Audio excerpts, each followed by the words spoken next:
አፍሪካ ድጋሚ ልታገኘው የማትችለው መሪ ዛሬ ስለሱ እናነሳለን። ሰላም ቤተሰቦች ሁሉ መልካም ሰላም ወንድሜ ሁሉ ሰላም። ያው ስለማን እንደምናነሳ ግልጽ ነው። ስለ ቶማስ ሳንካራ ነው የምናነሳው። ከዚህ በፊት የብዙ ሰው ጥያቄ ስለነበረ ማለት ነው። ቶማስ ሳንካራ ከ1983 በፊት የቀድሞዋ አፐር ቮልታ ባሁኗ ቡርኪና ፋሶ የምትባለው ቡርኪና ፋሶ የሚለውን ስም ያወጣላት እሱ ነው። የመጀመሪያ ስሟ አፐር ቮልታ ነው። አፐር ቮልታ ማለት የላይኛው የቮልታ ወንዝ እንደማለት ነው። ቮልታ የሚባለው ወንዝ አለ እዛ አካባቢ የሚያልፍ በዛ የተነሳ ነው። ከዛ በኋላ እሱ መጣና የመጀመሪያ ስራውን ያደረገው ምንድነው? የሀገሪቱን ስም ነው የቀየረው። ከአፐር ቮልታ ወደ ቡርኪና ፋሶ አለት። ቡርኪና ፋሶ ማለት የደግ ሰዎች፣ የመልካም ሰዎች እንዲሁም የክቡር ሰዎች ምድር እንደማለት ነው። ከ1983 እስከ 1987 ነው በስልጣን ላይ የቆየው። ነገር ግን በዚች አጭር ጊዜ ውስጥ እጅግ በጣም ብዙ ነገሮችን ቀይሯል። በጤና ላይ፣ በሴቶች ላይ፣ በዕዳ ቅነሳ ላይ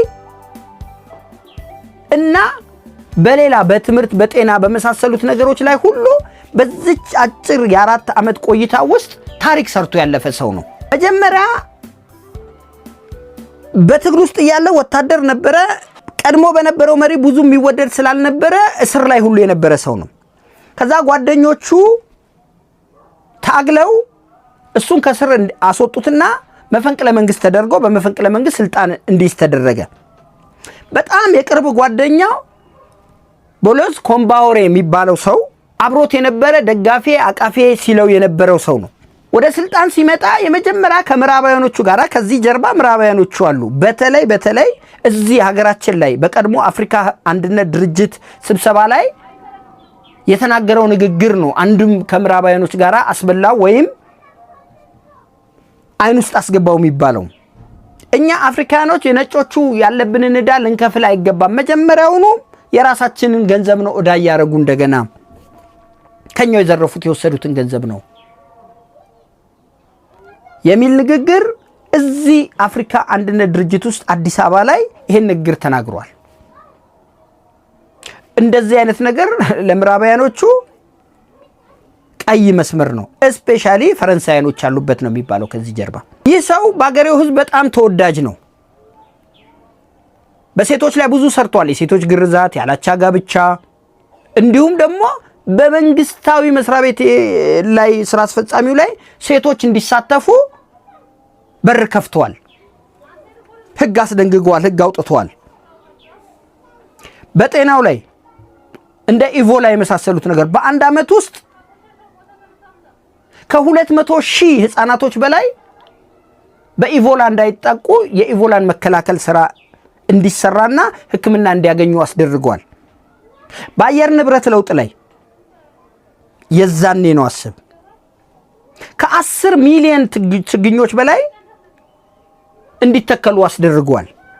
በዘመኑ የአፍሪካው ቼኩቬራ ነው ሲባል የነበረው ነገር ግን 4 ዓመት በፍቅር በተወዳጅነት ከሰራ በኋላ በራሱ ወንድሜ ባለው ወደፊት ወደ ስልጣኑ ሲመጣ ደገፍ አርጎ ይዞት በመጣው ሰው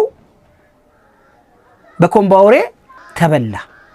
ጥቅምት 15 ይመስለኛል 1987 በቤተ መንግስቱ ውስጥ ከ11 ኦር እንደዛ አይነት የሚመሳሰሉ ብዙ ሰዎች ጋራ ብቻ ስብሰባ ላይ ተቀምጦ እያለ መፈንቅለ መንግስት ተደረገበትና እዛው በስብሰባው ላይ ከነዚህ ሰዎች ጋራ አብሮ ተረሽኖ እንዲሞት ተደረገ። ያስገደለው ማን ነው? ኮምባውሬ ነው። ጠቅላይ ሚኒስትሩ ነበር። ጠቅላይ ሚኒስትሩ አርጎት ነበር። እሱን ፕሬዝዳንታዊ ነው አመራሩ። ይሄን ወንድሜ ብሎ ጠቅላይ ሚኒስትር ባደረገው ሰው ነው ክደቱ የተፈጸመበት። ፎሎ ያረጋችሁ ቤተሰቦች የሚገርምህ እሱን ያስገደለው ሰው እስካሁን እስከ 2008 አይ ቲንክ 2007 ድረስ አምባገነን መሪ ሆኖ ቡርኪና ፋሶን ሲበዘብዝ የነበረ ነው። በይበልጥ ከምዕራባውያኖቹ ጋራ ከነ ፈረንሳይ ጋራ ፈረንሳይ ነበረች ቀኝ ግዛት የገዛቻት መጨረሻ ላይ 2008 2009 አካባቢ ተመሳሳይ መፈንቅለ መንግስት ይደረግና ሸሽቶ ጎረቤት ሀገር ወደ ኮትዲቯር ገባ። እስከ 2025 ባለ መረጃ ሰውየው አለ። እርግጠኛ ነኝ አሁንም ያለ ይመስለኛል። ሽሽት ገብቶ ማለት ነው። ለረጅም ዓመት ነው እንግዲህ ከ1987 እስከ 2008 አይ ቲንክ ለ20 ምናምን ዓመት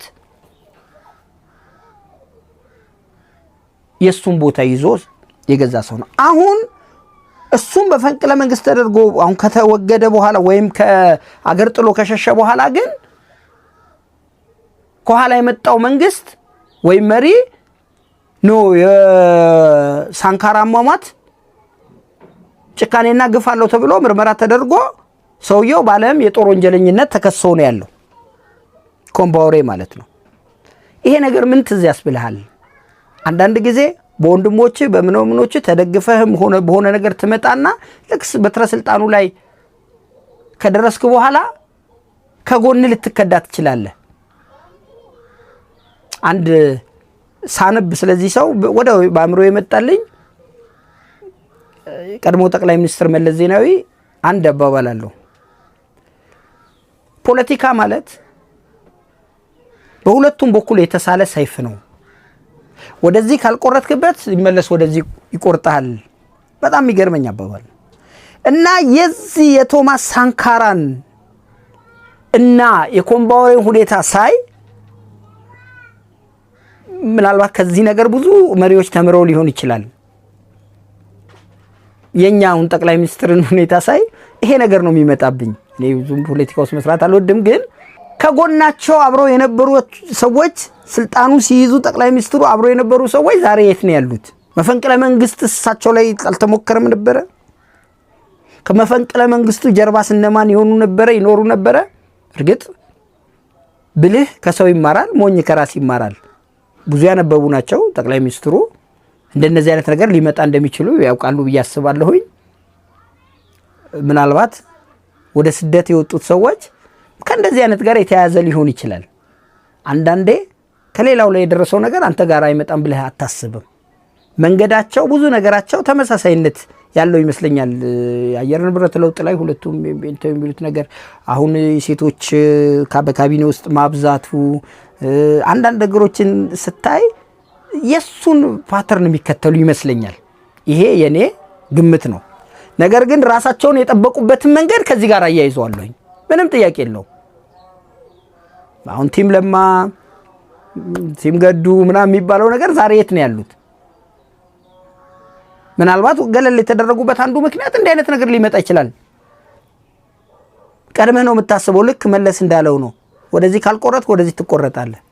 እንደሚመቻችሁ ተስፋ አደርጋለሁኝ። አመሰግናለሁኝ።